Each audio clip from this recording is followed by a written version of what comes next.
आगाज से बात करेंगे। सुन्नी इत्तेहाद कौंसिल को मखसूस नशिस्तें मिलेंगी या नहीं, समाप्त कल तक मुलतवी। इलेक्शन कमीशन का तमाम दरख्वास्तों को यकजा करके सुनने का फैसला। चीफ इलेक्शन कमीशन ने कहा कि मुख्तलिफ सियासी जमातों की दरख्वास्तें आई हैं जिन्हें सुनना जरूरी है। सुन्नी इत्तेहाद कौंसिल के एतराज़ात पर आज हुक्मनामा जारी करेंगे।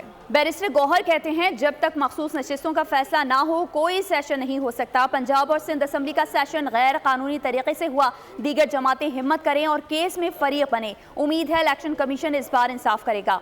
अवाम ने मैंडेट दिया है, इलेक्शन कमीशन भी अवामी मैंडेट को मद्देनजर रखते हुए फैसला सुनाएगी। का है कि हर आज़ाद उम्मीदवार के पास हक है वो 3 दिन के अंदर अंदर अपने नोटिफिकेशन है जिस भी पॉलिटिकल पार्टी का लफ्ज़ लिखा हुआ है, जिस भी पॉलिटिकल पार्टी को वो ज्वाइन करे, उनकी स्ट्रेंथ पे एलोकेशन रिजर्व सीट उनके पास मिलेगी।